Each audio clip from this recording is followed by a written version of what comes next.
In the sermon series, we're looking at different doubts or maybe even excuses that people give not to follow Jesus, and we've been taking a different one each week.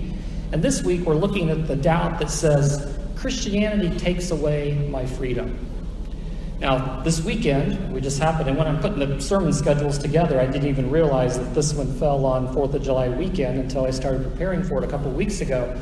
But we think about freedom. We think about that freedom is a great thing to have, but it's something that also brings with it a lot of responsibility. In other words, I may have freedom, but if I'm going to infringe on somebody else, then that's not really using my freedom responsibly. It also means that if I live in freedom, I have to do my part to contribute so that that freedom remains and so that the freedom's not taken away. So it requires a sacrifice from us. And for many people have had to make sacrifices so that this country could have what it stands for from the very beginning. There are some who look at the Christianity or following Jesus Christ and they say, well, I don't want to do that because that takes away my freedom. In other words, if I follow God, then I have to live by his set of rules of do's and don'ts. And I just want to be me. Why do I have to give God control of my life? Why do I have to let him dictate the decisions I make and how I decide to live for myself? Because that's a hard thing to give up. And nobody wants somebody else telling you what to do. But to follow Christ, there's an element of that, of letting God tell us what to do and how to live our lives. For a lot of people, they say, well, can't God just save me and love me and just let me be? And I can just go on and live my life however I want to? That seems to be the deal that a lot of people try to make with God. Of just saying, I like what you give me, and I like that you're there, and I like that you died on the cross for me, and I'm forgiven, and I go to heaven when I die, but for these 70, 80, 90 years on earth, just kind of let me live how I want, God, and I'll give you my eternity. I'll do what you want in heaven, but give me this right now. In fact, as somebody has said that to choose between heaven and hell is not really the choice, because everybody would choose heaven over hell. But to choose between heaven and this earth, the things in front of our eyes, and to choose what God has for us, that's a much harder decision to be able to make. And that's where the struggle comes in. But why do we want to be followers of Jesus? Why would we give up our freedoms in order to follow him? And it comes down to the love of God. Is love free? Or is it not free? Well, of course, God's love is free to us, but it's bound in sacrifice. Just think about it. How many of you that have had children have said, these children give us freedom? They don't. They bind us. They take away our freedom. So why do we choose to have children? Because of the love.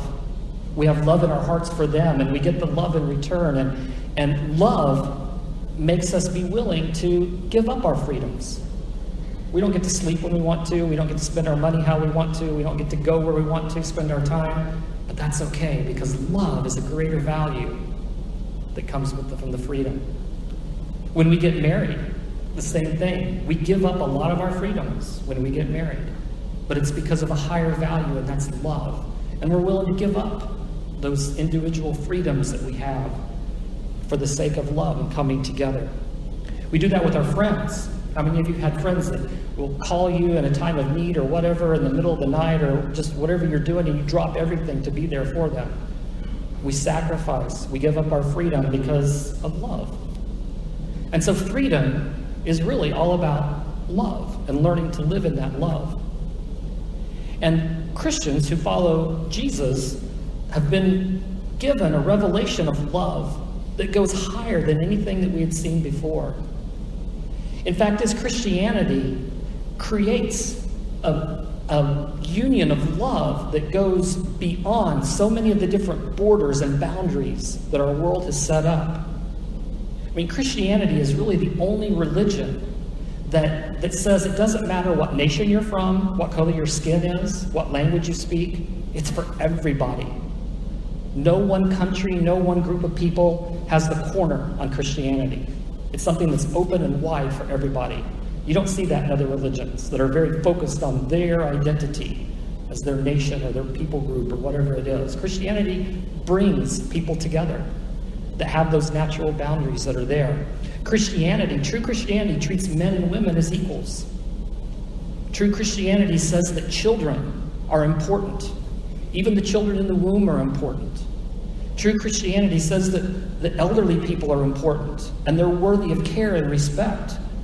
Christianity tells us that disabled people are important. It tells us that the sick are important. It tells us those that are dying are important. Christianity has so much love to every single group of people. It says that the poor are important. It says that those that are displaced, the refugees, that they're important.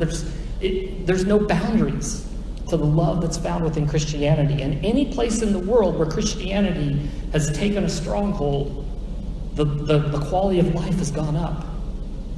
Because people learn love and respect and unity that's taught there.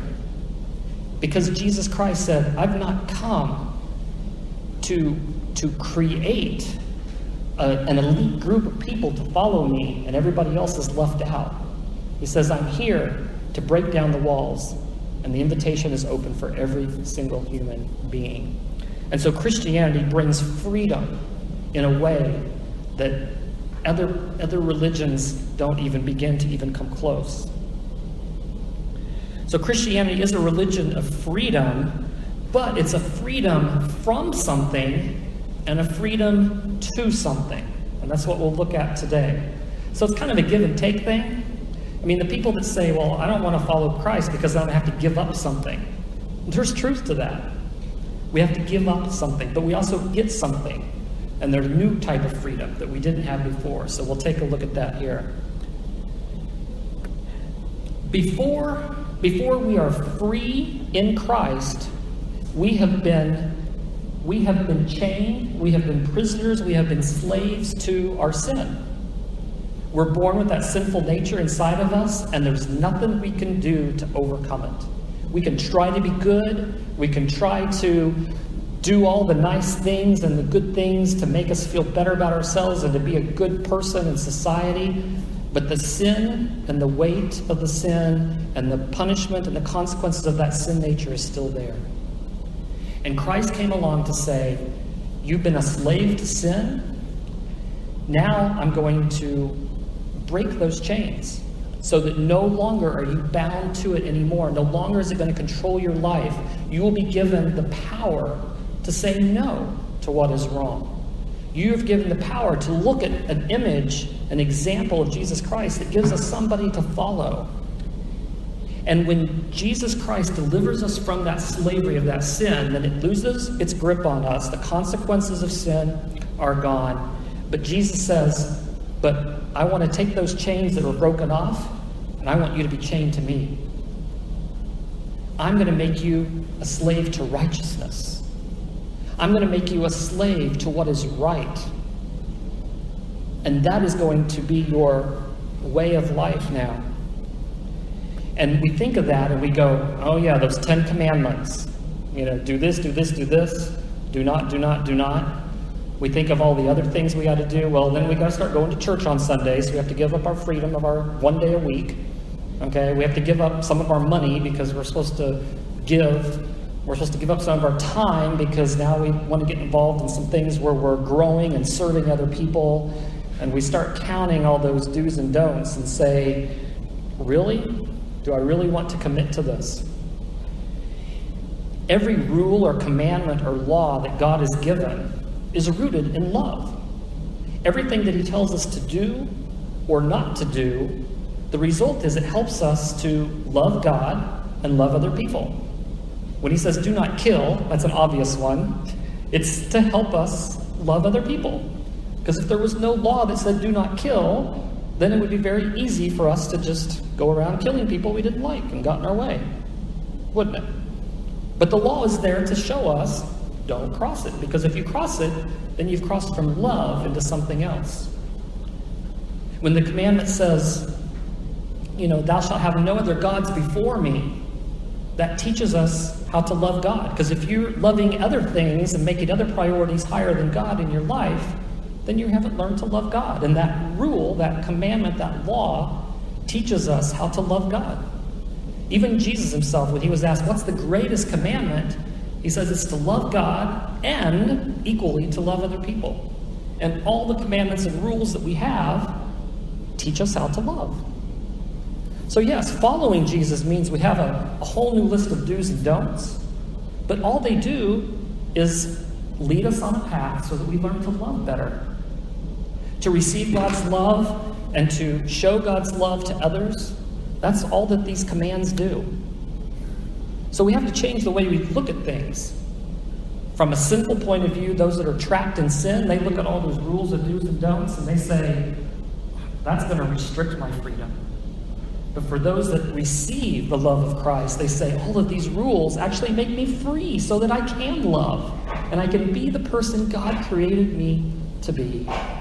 So we don't have to be afraid of the do's and the don'ts, because we trade our slavery to sin in for being a slave to righteousness.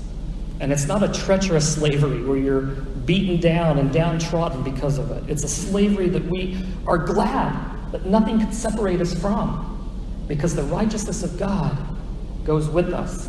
And that love of God and learning how to love is such a valuable, valuable thing. The Apostle Paul wrote about it this way. In Romans chapter 6, verses 16 to 18, it says, do you not know that if you present yourselves to anyone as obedient slaves, then you're a slave of the one whom you obey, either of sin, which leads to death, or of obedience, which leads to righteousness. But thanks be to God that you who were once slaves of sin have become obedient from the heart. I like that, obedient from the heart. Not a list of do's and don'ts, but obedient from the heart, to the standard of teaching to which you were committed, and have been set free from sin and have become slaves of righteousness. So we get to choose. You're either one or the other. Every person on this earth is either a slave to sin or a slave to righteousness. Where are you? What has God taken you from? Has he taken you from one to the other?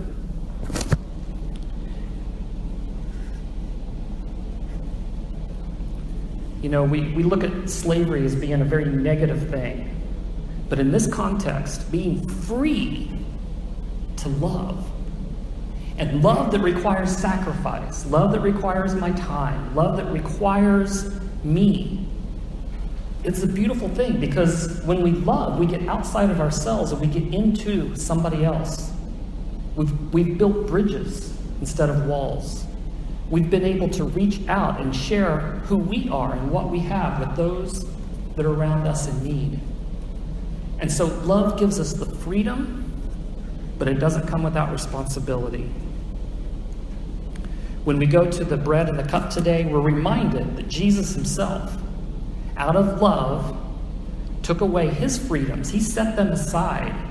He gave up his right as God and took upon the weaknesses and frailty of you and me and said, I will take the consequence of the sin upon myself so that I can free them from the consequence and give them the freedom that comes with the love of God. And we celebrate the love of God as we take these elements.